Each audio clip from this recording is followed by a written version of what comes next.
Hey, I'm Howard and you're watching Chat with Howard and Friends on Big Mo TV. Today we're here at Namelaka Bangsa, and with me, as my friend of the day, we have the Director of Coral Field Resources and ROBSON7, Lim Ai San. Hi, that's me.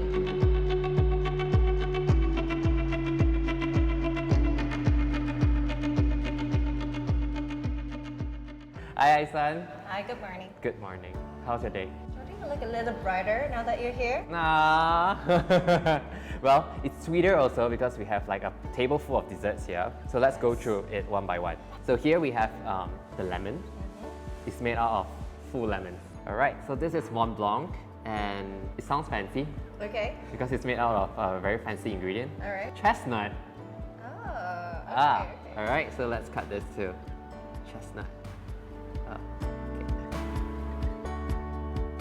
Begin whenever you like. I would give the lemon a go. That Okay. looks really interesting. Which one will you dig in first? Burnt cheesecake. We're here today to talk about life. What about life, Howard? Okay, you know what really interests me is really your whole presence. You show a very, or you embody a lot of very positive, loving, light energy. Oh, that's very kind of you. Ah, you're welcome. That's very sweet. Would you be able to share how this embodiment came about? I think experience in life, I would say life has taught me a lot of things, you know, to do with love, to do with kindness, to do with everything that you know there has beauty and there is somewhere. And you mentioned that there was a particular experience when you were younger where people showed you their utmost love. I think when I was younger, it's not, love come in all forms, but I think the one thing that was showed to me a lot more during my younger days was kindness. You know, and kindness was something that I can say that I'm truly grateful for till today, actually. Kindness has brought me very far to where I am and who I am today, especially growing up. You know, I had a really tough mom who was very tough on me, but I had teachers, I had lecturers in different stages, and I had friends, peers, colleagues, bosses who showed me plenty of kindness so that I could be the person that I am today. Of course, pay it back and pay it forward in kindness. I had teachers who saw something else in me that wasn't academically driven. They saw me as a person and what my potential was, and they, you know, gave me a lot of things to help boost my confidence and to let me explore that potential. So it was a very different angle from my mother. I would love to talk about what your teacher sees in you. Honestly, Yeah. I really wish I could say what they saw in me. I can't, to be honest, I can't. I think maybe when I was in class, usually I don't give them a headache. Maybe that would help. I was always handing in my homeworks. I was always doing things, but I was very interactive. I would come to them and I said that I need this. How do I get this? How do I improve myself? So they saw that I was willing to learn. They saw that I had potential, but they also saw my mom, who was, like I said, very academically driven. So what they did was, you know, she needs confidence. So they made me head of class, or they made me prefect, and they started getting me more involved in other curriculums to explore myself, so that it's not just all academic. Find your potential in something else. Well, you mentioned a very on-point question, if I may. Kindness or discovering, it's really about the self. Yes. It is discovering about the self. Oh, okay. So here's the thing. When I was shown kindness, I was also shown love and compassion. Yeah. And when I was shown love and compassion, you know, it actually still led to a lot of self-discovery. Because if I didn't have any of that, I probably would have been in a dark place, a very confusing place, because again, I was still trying to find my feet of who I was. My identity of myself was not there. But from all that has happened, you know, the self-discovery came along because, again, I had good people in my life who came to me and told me that, okay, it's good to be kind, it's good to give. We're all molded that way to, you know, always give yourself, give yourself. It's okay if you're suffering, give yourself. Or we always have this feeling that we need to belong to be able to discover ourselves. But someone very wise said to me that if you don't love yourself first, you know, and you don't give yourself that chance, how are you ever going to find yourself? How are you ever going to find that identity of yourself? So again, if it wasn't for love, kindness, compassion, good people around me, I probably wouldn't be where I am, you know. Investing a lot more in myself. That's great. Can we explore deeper into where you were to find out today? I'm all yours. We have tissues ready, I hope. Well, I grew up in an environment where I constantly had to prove myself. It's not that I wasn't hardworking. Academically, I was weak, and I think I had the examination fear. But like I said, I had people who believed in me, and I think my teachers were great to even submit my report back to the board when I was in sixth form and says, reassess this girl, she's not deserving of this, you know.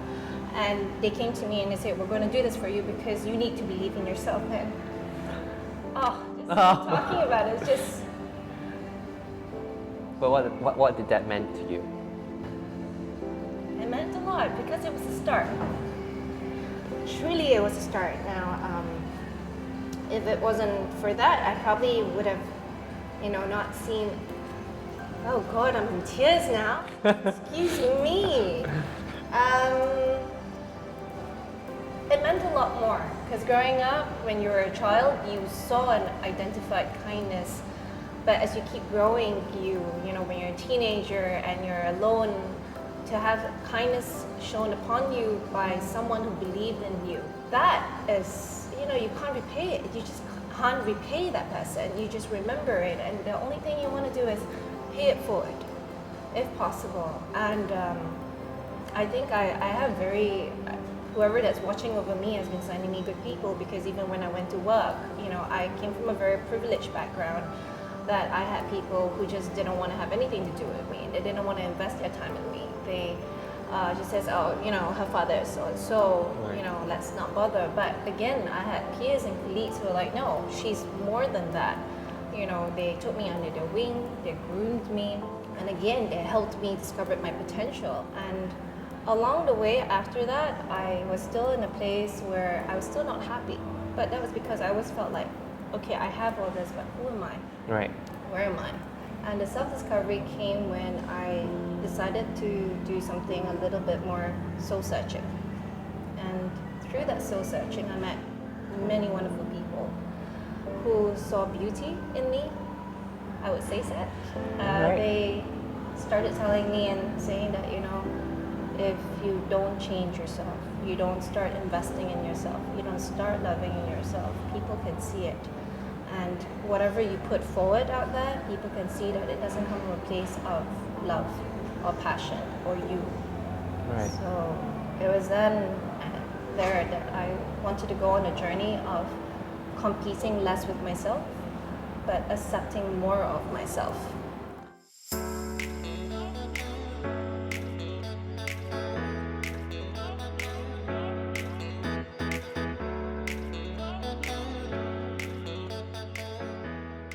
A little bit more about ROBSON7. What do you envision of ROBSON7? The reason why this came about was because I really wanted to give back. And there's so many ways of giving back. And giving back, it was so easy for me to just cough out money. But where's the action into it? And I wanted to use my hands. I wanted to use my... This sounds so wrong, but I wanted to use my physical body. No, but I wanted to be involved. I wanted to not just give money. I wanted to be involved.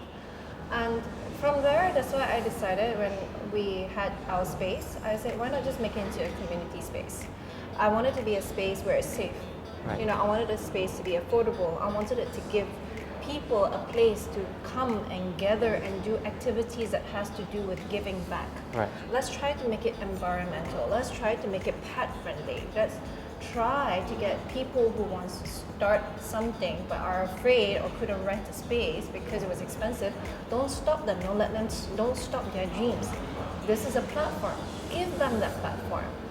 So at least this space is for the community and for the community to do something else with it, to pay for it if possible. So that was the whole point of getting there.